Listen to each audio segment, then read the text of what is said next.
তিনার নাম ছিলেন আকসাম ইবনে সাইফি। সাহাবীর নাম কি ছিলেন? আকসাম ইবনে সাইফি রাদিয়াল্লাহু তাআলা আনহু। তিনি এক গোত্রের সর্দার ছিলেন, নেতা ছিলেন, আমির ছিলেন। তিনার কর্ণে যখন যা পৌঁছলো আরবের বুকে একজন নবীর আবির্ভাব হয়েছেন, তিনার নাম তাজেদারে মদিনা রাসূল নবী সাল্লাল্লাহু আলাইহি ওয়াসাল্লাম। তিনি মানুষকে সৎ পথে আদেশ দেন, অসৎ পথে নিষেধ করেন, আল্লাহ তাআলার দিকে ডাকেন।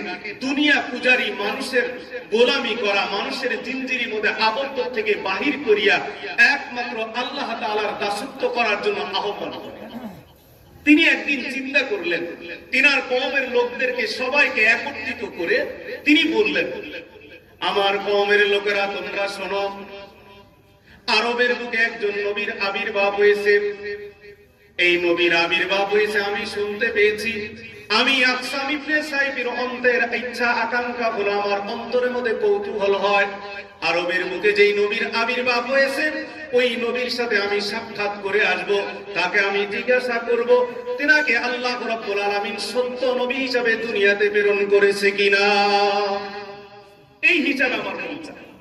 লিডার যদি এই কথা বলে, সর্দার যখন এই কথা বলবে, তখন প্রজারা যারা সর্দারের ভক্ত আছে, অনুরাগী যারা আছে, তাদের মধ্যে থেকে একজন বলে উঠলেন, অসম্ভব, আপনি আমাদের মনিব, আপনি আমাদের সর্দার, সামান্য একজন ব্যক্তির খোঁজ খবর নেওয়ার জন্য আপনি কেন যাবেন? আমরা আছি না। আকসাম ইবনে সাইফি রাদিয়াল্লাহু তাআলা আনহু বললেন, ঠিক আছে, তোমাদের কথাটা আমি গ্রহণ করলাম, তবে তোমাদের মধ্যে থেকে দুইজন ব্যক্তি তৈরি হয়ে যাও। দুইজন ব্যক্তি আমার থেকে দুইটা প্রশ্ন শিখে যাবে। এই দুইটা প্রশ্ন মুহাম্মদ আরবি সাল্লাল্লাহু আলাইহি ওয়াসাল্লামকে যে জিজ্ঞাসা করবে, এই দুইটি প্রশ্নের উত্তর তিনি কি দেন, এই দুইটা প্রশ্নের উত্তর যদি তোমরা আমার কাছে নিয়ে আসতে পারো, অবশ্যই অবশ্যই আমি তোমাদের দুইজনকে প্রেরণ করব। ওই দুইজন ব্যক্তি বললেন, আমাদের মনিব, আমাদের সর্দার, আমাদের সাইয়্যিদ, আপনি বলে দেন আমরা মুহাম্মদ আরবি সাল্লাল্লাহু আলাইহি ওয়াসাল্লামের কাছে যে কি ধরনের প্রশ্ন আমরা করতে পারি। এক নাম্বার প্রশ্ন শিক্ষা দিয়ে দিলেন, ও আমার দুইজন সৈনিক, তোমরা শুনে রাখো, মুহাম্মদ আরবি সাল্লাল্লাহু আলাইহি ওয়াসাল্লামের কাছে যে সর্বপ্রথম প্রশ্ন করবা, মা আনতা, তুমি কে? দুই নাম্বার প্রশ্ন করবা, মা আনতা, তুমি কি? এই দুইটা প্রশ্ন তাদেরকে শিক্ষা দিয়ে দিলেন। বলেন তো দেখি কয়টা প্রশ্ন? দুইটা। এক নম্বর আরবিতে বলা হয় মা আনতা, তুমি কি। দুই নম্বর প্রশ্ন তাকে যা জিজ্ঞাসা করবে, মান আনতা, তুমি কি। যারা আরব বিশ্বের মধ্যে থাকেন তারা বুঝতে পারবেন, মান আনতা, আপনি কি। এই দুইজন ব্যক্তি আকসাম ইবনে সাইফি রাদিয়াল্লাহু তাআলা আনহুর প্রতিনিধি হিসাবে রাসূলুল্লাহ সাল্লাল্লাহু আলাইহি ওয়াসাল্লামের দরবারে চলে গেলেন। নবী করিম সাল্লাল্লাহু আলাইহি ওয়াসাল্লামের দরবারে যে যখন দর্শন লাভ করার কি হলো, সৌভাগ্য হলো, যখন নবী করিম সাল্লাল্লাহু আলাইহি ওয়াসাল্লামকে সরাসরি সামনাসামনি ফেস টু ফেস যখন সাক্ষাৎ হলো, তখন ওই দুইজন ব্যক্তি বলেন, আল্লাহ রাব্বুল আলামিনের হাবিবের সামনে দাঁড়িয়ে থেকে বলেন, আমরা আকসাম ইবনে সাইফি রাদিয়াল্লাহু তাআলা আনহুর গোত্র থেকে এসেছি, তিনি আমাদেরকে প্রেরণ করেছেন, আমরা দুইটি প্রশ্ন আপনার কাছ থেকে নিয়ে এসেছি, আপনি যদি আমাদেরকে দুইটি প্রশ্নের উত্তর দিতে পারেন সঠিকভাবে, আমরা যে আমাদের নেতার কাছে বলবো, আমাদের নেতা এই জবের জন্য অধিক আগ্রহ নিয়ে আমাদের মহল্লার ভিতরে অপেক্ষমান আছে।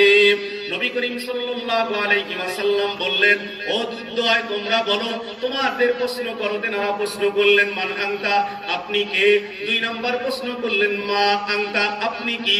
নবী করিম সাল্লাল্লাহু আলাইহি ওয়াসাল্লাম বললেন, প্রথম প্রশ্নের উত্তর হলো আনা আব্দুল্লাহ ইবনে মুহাম্মদ, আমি হলো আব্দুল্লাহর পুত্র মুহাম্মদ। দুই নাম্বার প্রশ্নের উত্তর হলো আনা মুহাম্মদ, আনা রাসূলুল্লাহ ওয়া খাতামান নবিয়্যিন, আমি হলো আল্লাহ রাব্বুল আলামিনের হলো শেষ নবী, আমি হলো আল্লাহ রাব্বুল আলামিনের শেষ নবী, আমি হলো আল্লাহ তাআলার প্রেরিত রাসূল, আমি হলো আল্লাহ তাআলার মনোনীত বান্দা।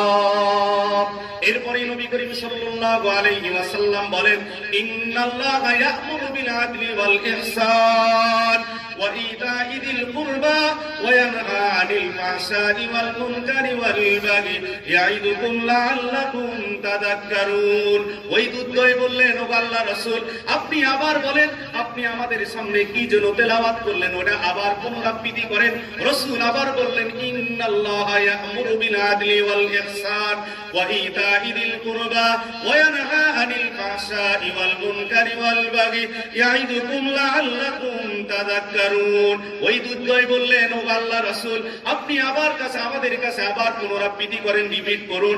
নবী করিম সাল্লাল্লাহু আলাইহি ওয়াসাল্লাম একাধিকবার রিপিট করলে ওই দুইজন ব্যক্তির যখন এই আয়াতটা মুখস্থ হয়ে গেলেন, আয়াতটা যখন হেফজ হয়ে গেলেন, ওই দুইজন ব্যক্তিকে এবার আল্লাহ রাসূল অনুমতি দিয়ে দিলেন, আপনারা দুইজন চলে যান, এবার আপনাদের প্রশ্নের উত্তর আমি সঠিক মতো দিতে পেরেছি কিনা।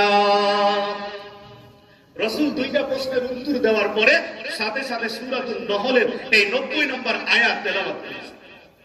এবার দুইজন ব্যক্তি প্রত্যাবর্তনের পালা, তেনারা দুইজন ব্যক্তি প্রত্যাবর্তন করে যখন আকসাম ইবনে সাইফি রাদিয়াল্লাহু তাআলা আনহুর কওমে যখন আসছে, আসার পরে ওই দুইজন ব্যক্তিকে বলতেছে, এবার অ্যানসার দাও, আরবের বুকে যে নবীর আবির্ভাব হয়েছে সে তোমাদেরকে কি উত্তর দিয়েছে এটা আমাদেরকে বলে। তেনারা দুইজন সর্বপ্রথম বলতেছেন, শোনেন, এমন একজন ব্যক্তির কাছে পেরেছেন, একদম সাদাসিধা মানুষ, যার ভিতরে কোনো অহংকার নাই, বংশ নিয়েও কোনো গৌরব নাই, তিনি নিজের মধ্যেও গৌরব নাই, পোশাক আশাকের মধ্যেও কোনো গৌরব নাই, কোনো কিচ্ছুর মধ্যে নাই। তিনি প্রথম যে প্রশ্ন আমরা করেছিলাম সাদা মাটা জবাব দিয়েছেন। তিনি বলেছেন মুহাম্মদ ইবনে আব্দুল্লাহ, তেনার বাবার নাম শুধু আব্দুল্লাহ, তেনার নাম মুহাম্মদ। দুই নাম্বার তিনি জবাব দিয়েছেন তিনি হলো আল্লাহ তাআলার রাসূল এবং শেষ নবী এবং আল্লাহ তাআলার প্রিয় বান্দা। এবং তারপরে তিনি বলেছেন, ইন্নাল্লাহা ইয়া'মুরু বিল আদলি ওয়াল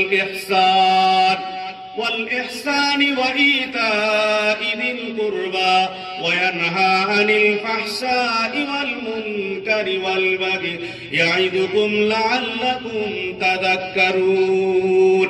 এই আয়াত যখন তেলাওয়াত করলেন, আকসাম ইবনে সাইফি রাদিয়াল্লাহু তাআলা আনহুর এই দুর্জয় যখন দুইজন সৈনিক যখন এই আয়াত তেলাওয়াত করলেন, আকসাম ইবনে সাইফি রাদিয়াল্লাহু তাআলা আনহু বলেন, ও আমার প্রজারা রে, তোমরা শুনে রাখো, যেই ব্যক্তি সৎ কাজে আদেশ করে, অসৎ কাজে নিষেধ করে, যেই ব্যক্তি নিজের গৌরব বংশ বিস্তার নিয়ে গৌরব করে না, নিজের অহংকার করে না, এই ব্যক্তির সে উত্তম ব্যক্তি আর কেউ হইতে পারে না। তবে আমি তোমাদেরকে আদেশ করব, তোমরা সদা সর্বদা অগ্রগামী হও, তোমরা সদা সর্বদা অগ্রগামী হয়ে যাও, তোমরা কখনো পিছপা হয়ো না। আমি আকসাম ইবনে সাইফি রাদিয়াল্লাহু তাআলা আনহু মন থেকে সাক্ষী দিছি, তিনি হলো সত্য নবী, তিনি হলো শেষ নবী। যেই ব্যক্তি আদেশ করতে পারে, ইন্নাল্লাহা ইয়া'মুরু বিল আদলি ওয়াল ইহসান وإيتاء ذي القربى وينهى عن الفحشاء والمنكر والبغي يعظكم لعلكم تذكرون। এই ধরনের বাণী যেই ব্যক্তি উচ্চারণ করতে পারে, এই ধরনের বাণী মানুষের দ্বারে দ্বারে ডোরে ডোরে মানুষ যেই ব্যক্তি পৌঁছায় দিতে পারে, অবশ্যই সে হলো খাতামুন নবীন, অবশ্যই তিনি হলো রাসূল রাব্বিল আলামিন, তিনি হলো আবদুহু, আল্লাহ তাআলার প্রিয় বান্দা। এই জন্য আসো, তোমরা আমার সাথে থাকবে কি থাকবে না এটা আমি পরোয়া করি না।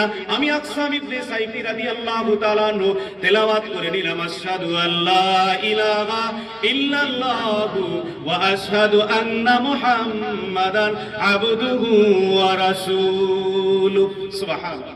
মানুষ কোরআনের আয়াত, আল্লাহ তাআলার প্রিয় নবীর সাহাবায়ে কেরাম মাত্র কোরআনের একটি আয়াত এবং বাণী শুনে শ্রবণ করেই তারা এত বিশ্বাস, এত দৃঢ় অন্তরের মধ্যে, এত কনফিডেন্স, এত আত্মবিশ্বাস, শোনার সাথে সাথে তারা কি হয়ে গেছে, মুসলমান হয়ে গেছে। আর আমরা তো এমন জাতি, আমরা তো এমন পোড়া কপাল, আমরা তো এমন হতভাগা, আমরা কি করি, কোরআনের আয়াত শুনলে আমাদের শরীরের মধ্যে গাও জ্বলে। দেখেন না, চট্টগ্রামের একজন নাদের খান সাহেব, আজান শুনতে মন বলে ভালো লাগে না, আস্তাগফিরুল্লাহ, লা হাওলা ওয়ালা কুওয়াতা ইল্লা বিল্লাহ, এর বলে আজান শুনতে ভালো লাগে না, মসজিদে আজান দেয়, আজানের